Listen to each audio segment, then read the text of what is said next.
Welcome, everyone. We're going to go ahead and get our meeting started for this evening. If you'll please stand and join us in the Pledge of Allegiance.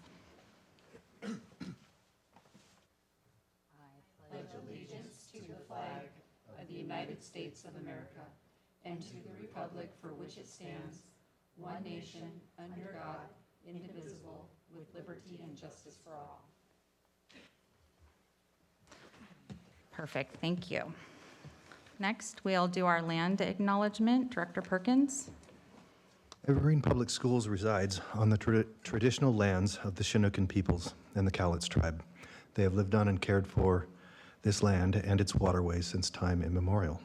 We thank them for their stewardship and make this acknowledgement to open a space of recognition, inclusion, and respect for all Indigenous families and staff and students in our community. Thank you. Go ahead and entertain a motion for tonight's agenda. I move to approve tonight's agenda as presented. Approved and seconded. All those in favor? Aye. Any opposed? Perfect. All right, moving on. Hispanic Heritage Month. Yeah, I'd like to invite Craig Birnbach, Executive Director of Communications, up to share a very special video that was put together on behalf of the board for Hispanic Heritage Month.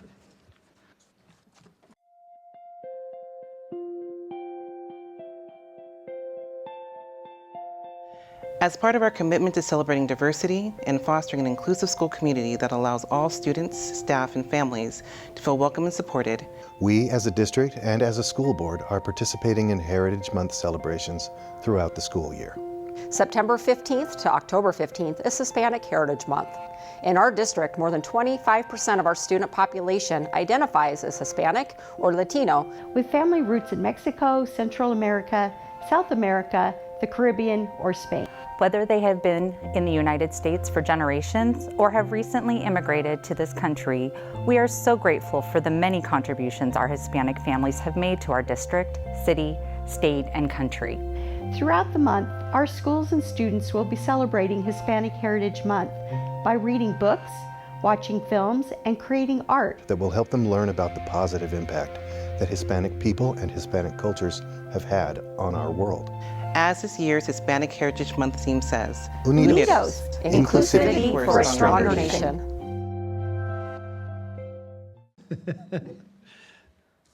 Thank you.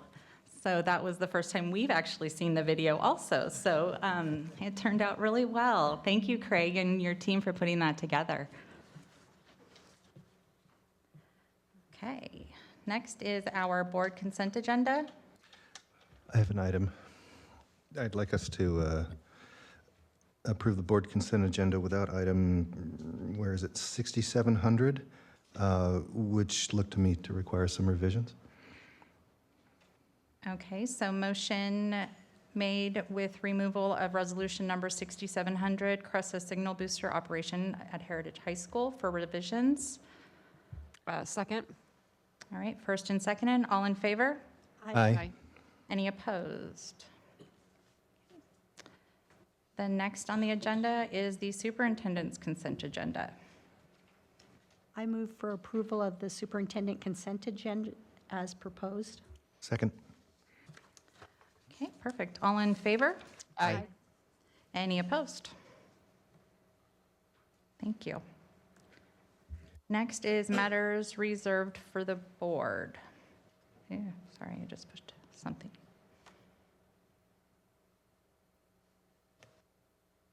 Okay, so I entertain a motion to approve the ratification of the collective bargaining agreement between Evergreen Public Schools and Public Schools employees of Evergreen Office Clerical.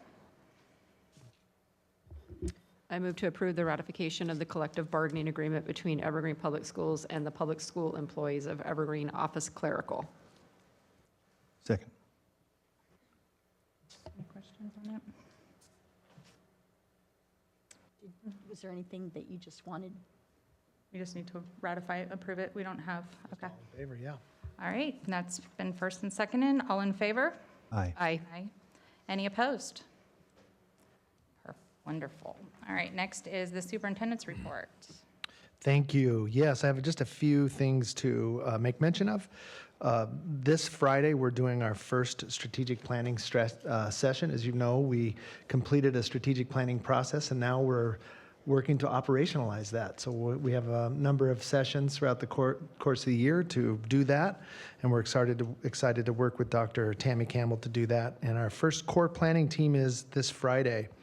We're also working on improving and making our early learning more robust in our district. We're adding transitional kindergarten classes, and we're also working on some leadership, reorganizing around leadership to go back to some of the things that Evergreen Public Schools was able to do in the past, reaching out into the community, providing professional development, and connecting with our early learning providers. So we're excited to work on that, and we'll have more in the future about that. And we're to the point now where Directors Weatherspoon and Gronwald, we sat down and we are able to get out our student board rep application. And that, I think, goes out this Friday. I put a little timeline in your board update. So we'll be excited to welcome those students, 2 student reps, taking a baby step toward our policy, and that we should be able to complete that process hopefully by around mid-October, I think.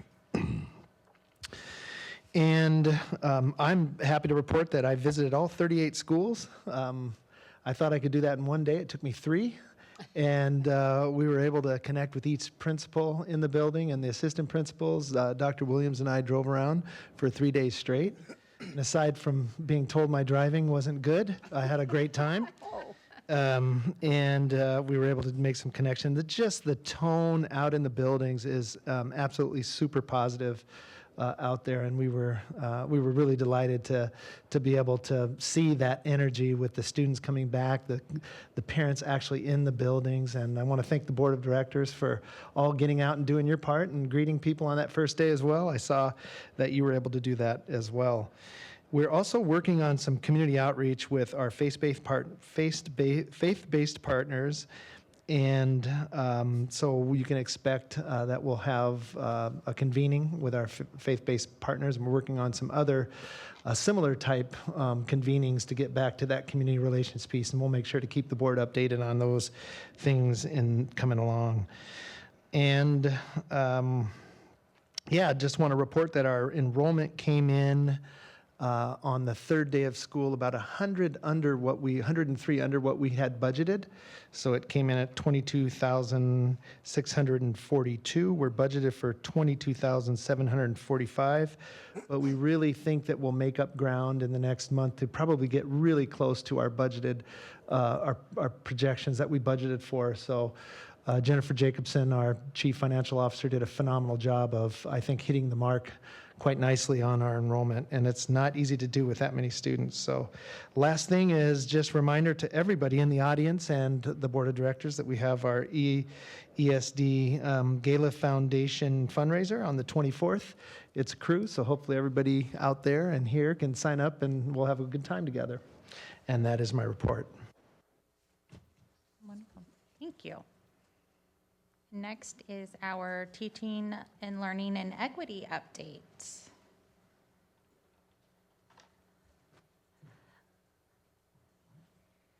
Is it Clarissa? Oh, nope, I think she's just moving. Sorry, it doesn't say who's giving the presentation tonight, so. Perfect.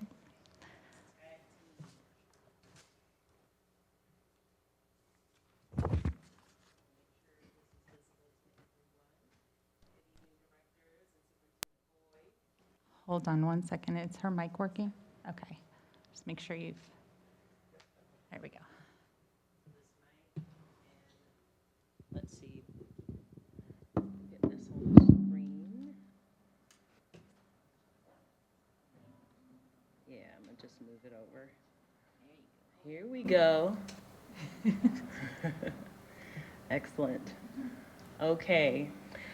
So I'm just here to give a high-level overview of what's been happening with our teaching, and learning, and equity team, and then Clarissa and her team are going to do a deeper dive into the work we've been doing around SEL and equity. So like John alluded to, we did it, we were able to visit all 38 schools, and the energy was palpable. It was interesting to hear students describe the role of a superintendent.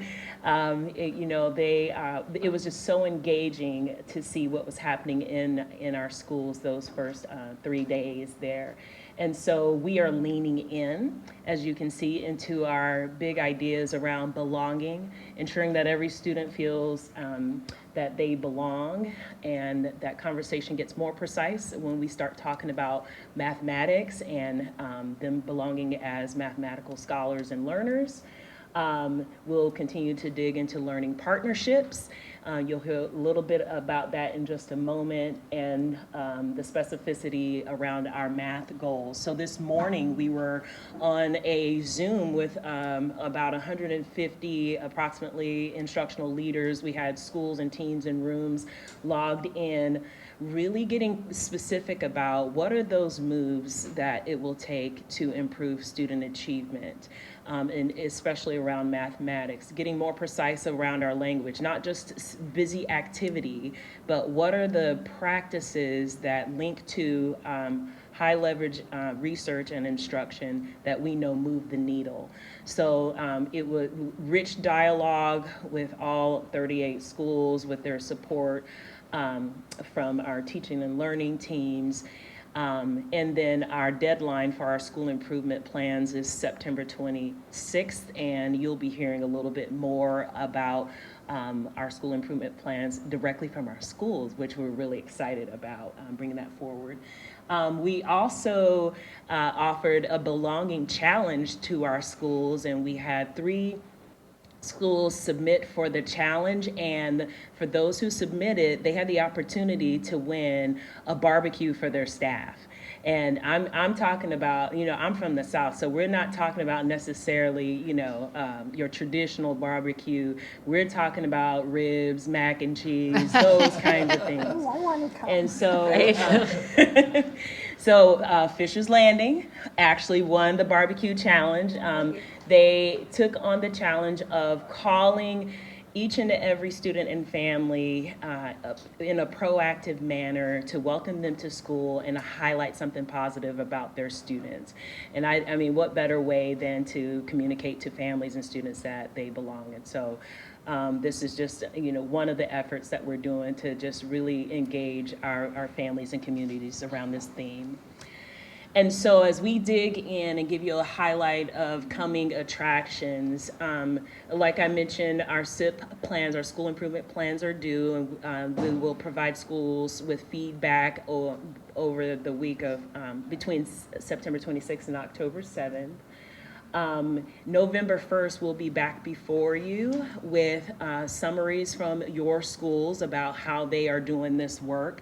It's going to be a really exciting time for you to hear in depth what the practices are and what they're wrestling with as they're trying to move improvement in their schools. And then you see the following dates, January 30th, you'll get a mid-year status update, March 30th, and then we'll be celebrating in June. I'm pretty confident with the moves that schools are making and the intense focus that we have, that we should see some good movement with our outcomes for kiddos. And with that, I will turn it over to Clarissa. Didn't need the mic, but I might. Can you hear me if I do this? Okay, fantastic. As Superintendent Boyd mentioned earlier, as we're leaning into further articulating what it is we're doing, the how behind our strategic plan, we wanted to make sure we continue to center student voice. And so one of the things that I had the opportunity to be able to do is go to some of our schools and ask students these 4 questions that you see here. So 2 to 3 things that teachers do and other adults to make them feel like they belong, things that they do that make them not feel like they belong, things that they do that help them learn, and things that make it hard for them to learn. And so with our elementary school students, which you see pictured there, we did this in an informal session where we talked about the things that help them feel like they belong and help them learn, and then they rated those things as a class. For our secondary students that I got to mention, they utilized the thought exchange, which we also used during the levy. So our kids got to interact with it, and they did a really great job providing us some some of their thoughts on what helps them feel like they belong and what helps them learn.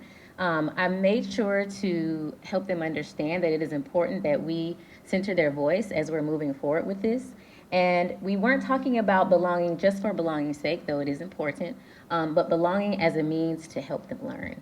And so they were really, engaged and excited about being able to do that, as you can see from their little smiling faces. And, selfishly, it also filled my cup, being able to get out into schools. I visited Hollingsworth and Legacy and Chehalia and Frontier. So I got a really good idea from just a small sampling of students about how they felt about this. This is some initial work. It's not the end. This will continue. We'll continue to center student voice. But this was just one opportunity that we're launching in that prepares us for that Friday meeting that John mentioned before.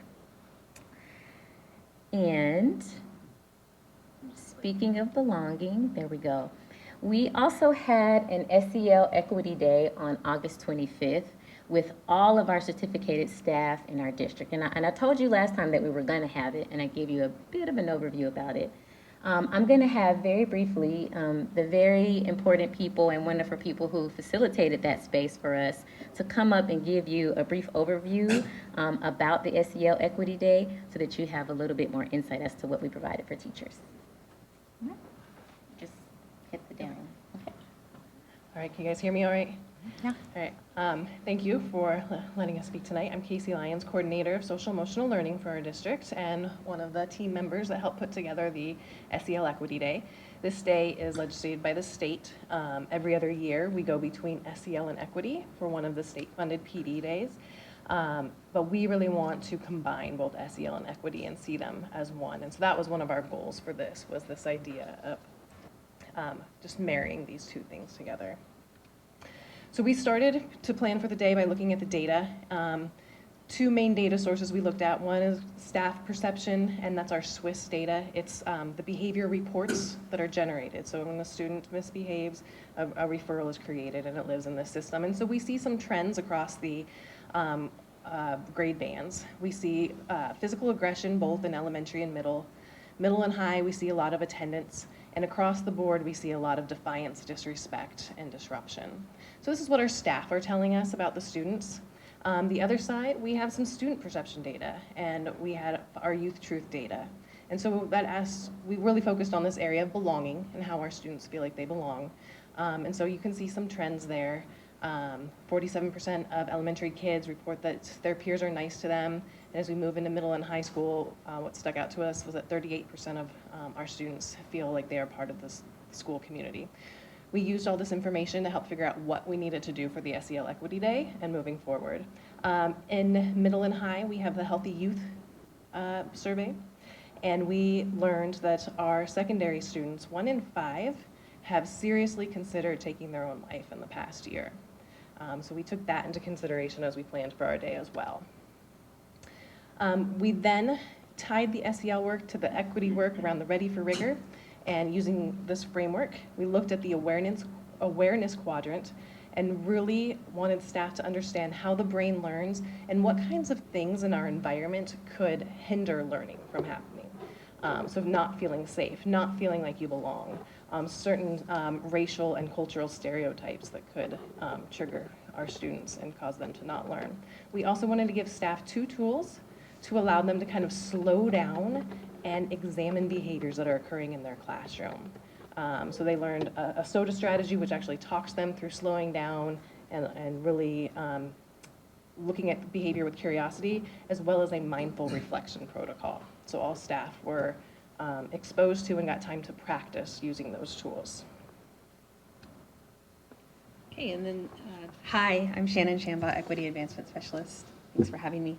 The next part of our training was around learning partnerships.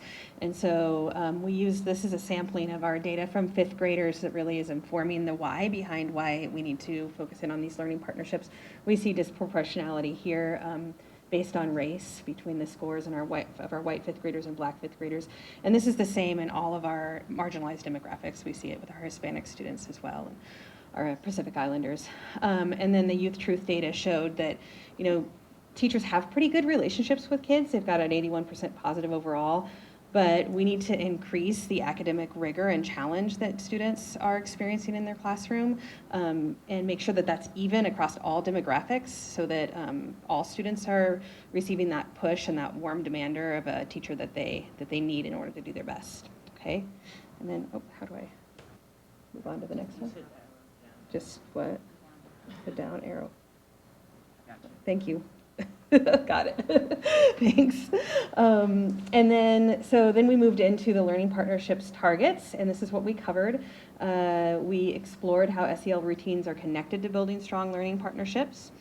We talked about how to establish an alliance with our students in the learning partnership so that they experience both that care and the push that they need to grow academically. And then we identified some tools that teachers could use to apply to their practice to become more of a warm demander.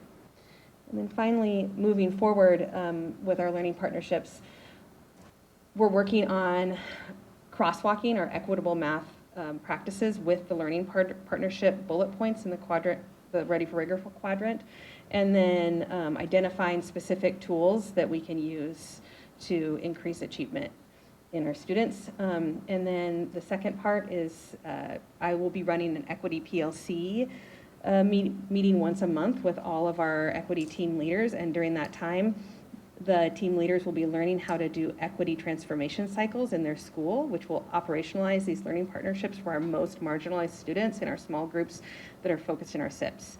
And we will also revisit all the tools we did with learning partnerships so that that leaders can continue to apply those.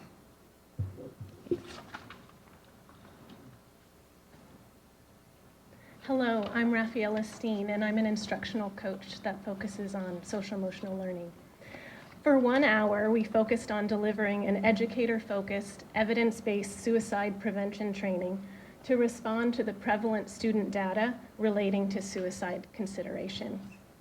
We leaned on our partnership with University of Washington Forefront, who trained 6 of our Evergreen Public Schools staff to deliver the Learn Educator training.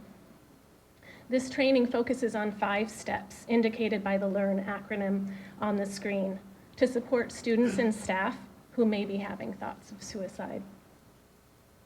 We were able to train all certificated staff in LEARN during our SEL day. The 2 main goals of the Educator Learn training are to build and strengthen our Tier 1 suicide prevention efforts by utilizing common language and a consistent response protocol, and to increase the competence and confidence of educators in following these steps. We currently have a 3-year district mental health plan that includes training all classified staff and new EPS employees in the LEARN model, as well as providing LEARN community nights and ESA trainings. This plan also includes an ongoing partnership with Forefront in Schools at Legacy and Hollingsworth. And this plan also includes a district mental health task force that will help guide mental health and suicide prevention coordination, supports, and access in our district. Could I ask you just a quick question? Yes. Sorry. Are some of those meetings going to be with parents, for parents to come and understand about this? Yes, so in terms of, and those are the community nights Okay. that we have offered 2 thus far, not this year, but in previous years. And we really do want to promote and focus on coordinating this and inviting families and community partners so that we're all in this together and all creating that sense of belonging. Thank you. This would be a great place for, sorry, I have a hard time getting the words out, our faith partners to interface with. Yeah, please. That's great. Hi, I'm Renee Hayes. I am a teacher on special assignment in the social emotional learning department. Casey Lyons and I took all the data that was generated, and we developed SEL activities and lessons, and as you can see, there are 12 of them, and they were designed to be taught once per week by classroom teachers. We also developed facilitation guides so that they could implement them.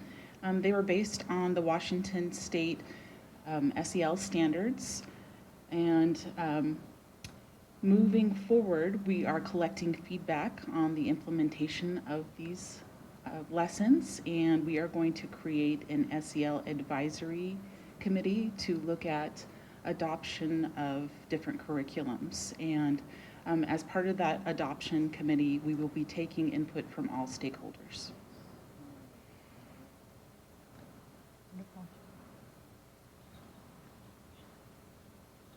That is all. Are there any questions? I don't want to do Any questions? Oh, Clarissa. Yeah. So much fun there. It was fun. It was very fun.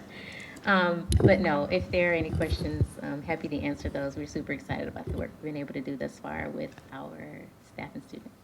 I don't have a question, I just have a comment that, because taking that data and then building things around it is so important, because, I mean, I think when we read that, it's pretty shocking that many of our kids feel that way. And so to have that system, and I think what Victoria added about making sure our community is wrapping our arms around it too. Yes, absolutely. Yes, we extended that opportunity last year, and we're going to do it again. Because we want that cohesion that you mentioned. It's important. It takes a village. We're all in it. Absolutely. Well, and I think getting that data out to families and the local community,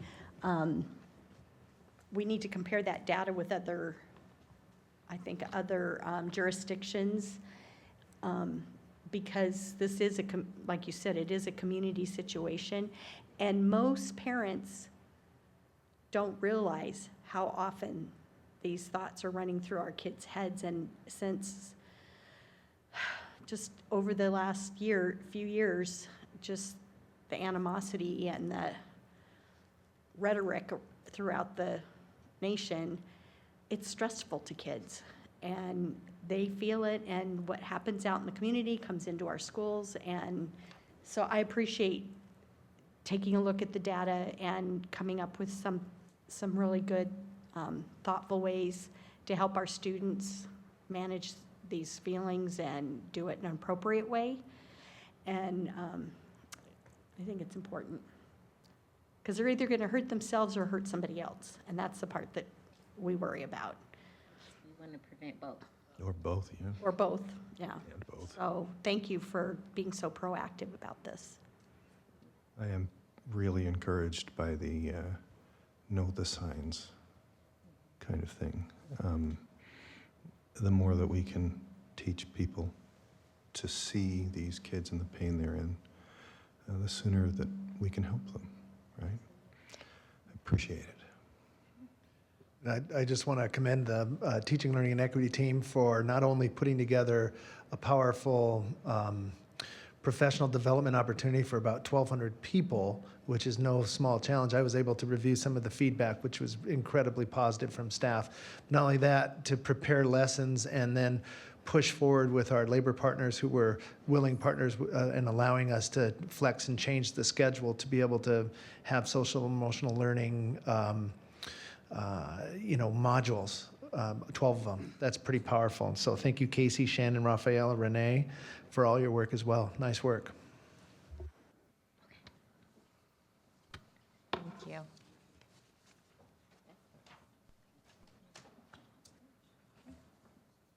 Next is comments by the school board. Anybody have any comments this evening? I don't even know what's happened in the past 2 weeks. How long has it been? Have we been here since the first day of school? It's I think so. been 2 weeks, hasn't it? It's been 3 weeks 3 weeks? since we've been here. Yeah, it's the end of the second. Yeah, anyway, it's been a couple of minutes, hasn't it? I know. The first day of school was super duper fun, and I enjoyed seeing John get off the school bus at Hearthwood. You're big on that bus, John. Plus, he's a celebrity because he brings them fun bracelets and fun things. Kids, it was so encouraging though to see the parents at the school. Everybody was really excited. The kids were excited. Now, obviously, as you go up the ranks with the middle school and high school, it gets a little less eye contact, a little less enthusiasm, but They've got to be cool. they have to be cool. That's exactly right. So, but it was good to see people there and the staff excited about the first day of school. I was able to, I missed the ribbon cuttings because I was out of town on business and Oh, also a little vacation. And so I got Y East and Mountain View and got to see the kids walk in and go, where do I go now? What's going on in these new buildings and spaces? Well, I was walking into Mountain View and I was dressed like this. And a couple of the seniors who were standing there just talking to each other said, whoa, what are you? And got into a conversation with them where they complained about the distance of the student parking lot to the building, and which was a good piece of feedback to hear because it is out there and it's a different experience from the previous year. They're really hoping to have their parking lot back. Good to very get soon. your steps in. Yeah, and got to attend the opening assembly. They gathered all the students into one of those new gyms, standing room only by the time they got everybody in there. And they played the fight song that I remember from the class of '87. And so I had a nostalgic great time in a brand new building. Yeah, and noticed some of the things that about students sitting in the crowds that are coming forth from the data in the Youth Truth surveys and the other things that Clarissa and the others are doing with the equity work. It was really revelatory just to see them get together for the first time probably in a few years like that. It was fun.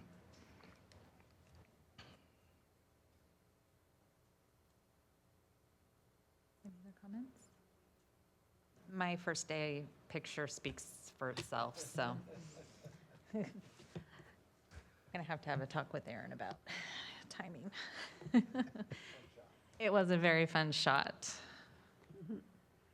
I started out at Frontier. So I actually have 3 kids in 3 different schools. So mine included dropping my own children off for their first day.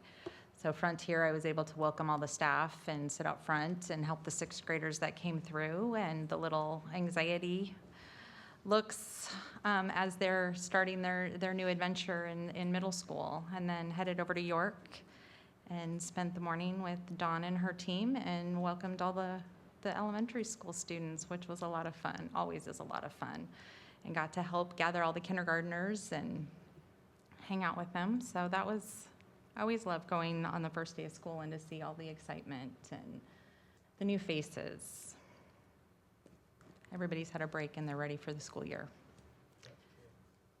I forgot to add something. I was at Evergreen on the first day, and I got to see the start of the new building for the Skilled Trades Center. Yes. It was cool to see some framing up there, and they were going at it. It's much bigger than I envisioned it for some reason. It grew. Grew? It's big. It's yeah, It's all big. the steel framing is up. It's Yeah, incredible. it's really neat to see. Yeah. Actually, I think the kids think it's actually a building that's being built to house the construction workers when they do more construction work in the properties. I said, no, they're actually using that. They will be building in those buildings. So looking forward to that program also opening. Building buildings in the buildings. Yeah. Buildings in buildings. Okay. I'm glad to see that coming along. Next, any future agenda items? This has been on my mind for a little while, and I am hoping that the strategic planning, operationalization, and our results and operational expectations policies that we've written can achieve greater synchronicity, or that we can begin talking in terms of the other. And I wonder if it might be possible to have a workshop or discussion or something with Dr. Campbell sometime about what she thinks, where she thinks our policies fit in and so forth. I'm sure that's integrated in, I just don't know a lot about it yet. That's why we have you on the large district planning team, Rob, to help us with that exact thing. So we're looking forward to that conversation. That absolutely needs to be part of the conversation we have, how to make those two work so that the reporting that the board is expecting aligns with our goals and our values and our theory of action and all of the strategies we choose to make a difference for the kids. So that'll be some exciting work to look forward to. Wait for the calendar invites. And yeah, we could also workshop that sometime at the appropriate time as a board together. Just to, Yeah, and we'll have Dr. Campbell interactively come to the board and do things like that as we move along in the process. So you can expect that as well. But I'll mark that down as a topic to definitely add to our board calendar that we're developing. Thank you. Okay, any other future agenda item suggestions? Nope, moving on. All right, next is our public comments. So any community member wishing to address the board may do so during the designated time on the agenda for public comments, as long as the comments are not personnel related or about an individual employee or student and are not legal in nature. Each speaker will be allowed 3 minutes to address the board. Comments are to be directed to the board of directors as a whole and may not be addressed to any individual board member of the board, the administrative staff or the audience. Please state your name and district affiliation, if any. And first on the list is Adam Aguilera.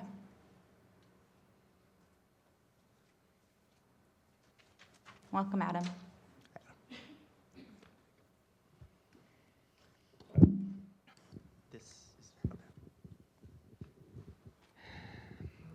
Dear Evergreen School Board and Superintendent, as an English teacher in the district, I am here to report of operational negligence in the safety of classroom facilities in Evergreen Public Schools that is ongoing. On the first day of school, myself and other teachers in our portable classrooms had their air conditioners shut off when it was a 100-degree day. Because the school district centrally controls all thermostats in the district, I could not turn on my own AC in an emergency situation of district neglect. The custodian's temperature reading reported my classroom was in the 90s, as my students experienced heat exhaustion, dehydration, and expressed feelings of physical illness. The next day, my air conditioner broke, resulting in unbearably hot temperatures which forced me to use my planning time to evacuate classes of my students to empty rooms, the library, or borrowing a portable AC. When my students' parents began to email the school board and superintendent about the danger the school district had placed their children in, someone told the school board to reply back to them that the air conditioners had been fixed in the classrooms, including mine. This was a lie. As parents were told this misinformation, my students continued to suffer unsafe heating conditions and had to be evacuated to different spaces in order for me to do my job in providing them an education. It took 6 days after school started for the technicians to finally fix my air conditioner's broken compressor, a part that already took me weeks last school year to get the school district to repair. But even with my decades-old portable classroom HVAC repaired, the school district has set portable classroom thermostats to be higher than these district offices. While this school board is at a pretty comfortable temperature, my overcrowded classroom of 30 students suffers at 74+ degrees still. My students are still complaining it is too hot in my classroom. I need my classroom to be set at a cooler temperature that is developmentally appropriate for my students. And it's not just my classroom. My colleagues are waiting on pending requests to have their thermostats lowered or repaired in my school building and across the district. As a nationally board certified teacher with a master's in education, I am given the responsibility to teach our community's children, yet I am not trusted to control my own classroom's thermostat. This needs to change. I and any other professional employee of this school district should have the right to set their thermostat to the individual health needs of themselves and their students. This is an urgent situation that requires the school board's attention, due diligence, and honesty in how you communicate with parents and staff. I ask this board to direct the superintendent to do the preventative maintenance that was neglected over the summer to each and every classroom reporting unsafe heating conditions. Furthermore, winter is coming, and each HVAC system must be ready to have functional heaters so students and staff do not freeze during the school day. Studies have shown if students are too hot or too cold, They cannot learn and exhibit behavior issues impacting everyone in the classroom from learning. I want to thank my teacher colleagues who gave me a fan, a portable AC, their classroom, and the library. I am thankful for my union and building administrators who organized spaces we could go to, and the understaffed technicians who worked days in the summer heat. I am grateful for my students' patience suffering through this, and their families who contacted this school board to do something about it and offered to bring in portable ACs so their child had the least restrictive environment to learn in. Fix this and make sure no teacher or student ever goes through what my students and I continue to experience in Evergreen Public Schools. Thank you, Adam. Next on the list, excuse me, Sierra Gerber.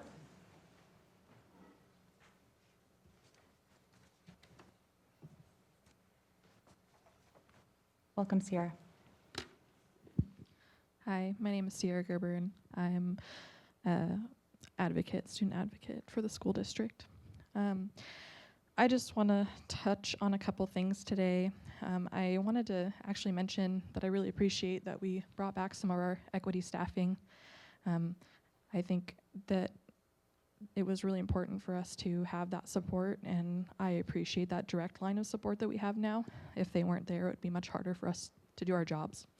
So I do appreciate that reconsideration.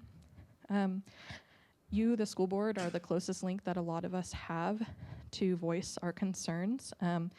And there has been, in my experience, in the last 2.5 years working for the school district coming from Oregon, some disconnect with our ability to voice our concerns to the school and the school board. I do appreciate my fellow staff members and my admin for being so diligent and making it an accessible place, but I have had concerns that are over their heads. They can't change the systemic issues that we face. One of the things that I have noticed working as a classified staff member within the school district is that a lot of us need planning time before the school day starts. And so most, if not all of us, start on the very first day of school when students arrive. It makes it pretty hard for us to prepare. And I understand that based on the last presentation that was given about the budget, that we are facing a lot of budget issues in terms of finding alternate sources of revenue. But I know that all of you have pretty extensive experience working. One of you had previously worked for our Evergreen School District Foundation. And I think most, if not all of you, have experience with nonprofit organizations or non-governmental organizations. And I think that all of us are willing to put in extra work to be able to facilitate and put on events to find alternate sources of revenue and help in any way possible. And I know that supplies are spotty for most schools across the globe.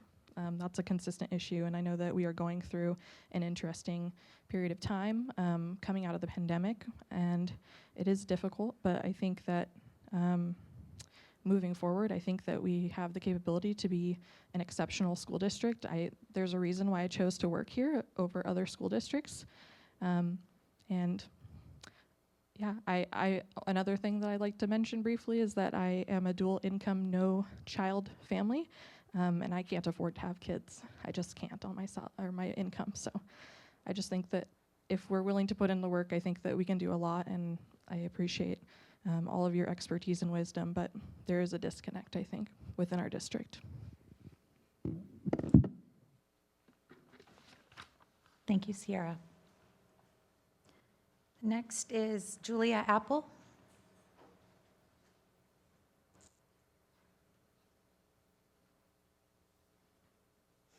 Welcome, Julia.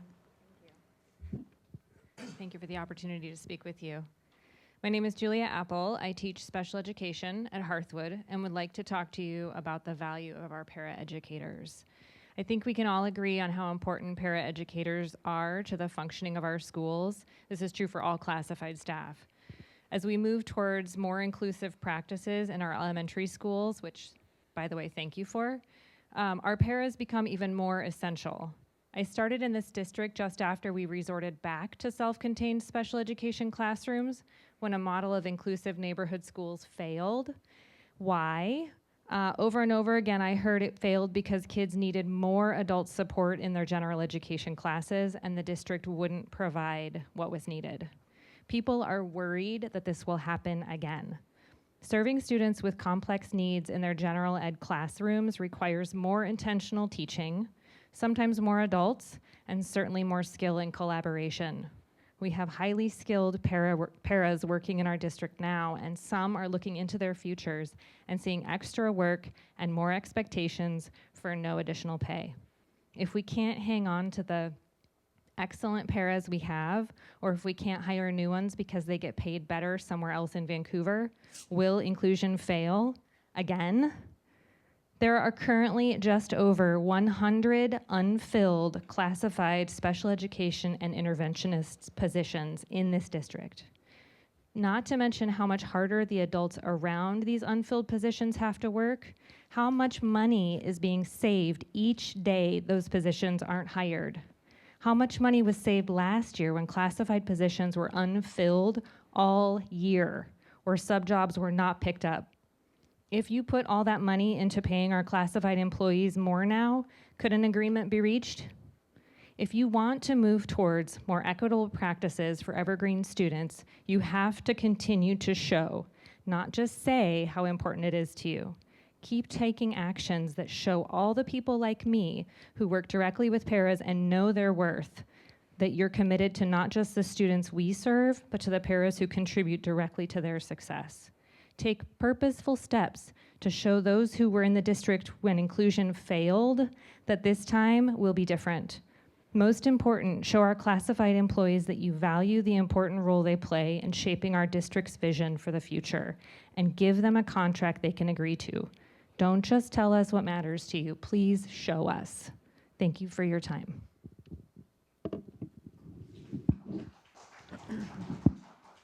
Thank you, Julia. Okay, with that is the end of our general meeting. We'll go ahead and take recess where the board will sign documents, and then we will reconvene for a board workshop to discuss the board's legislative priorities, a legislative update, and board community outreach discussion. And then the board will go into an executive session to review the performance of a public employee. With that, have a good night.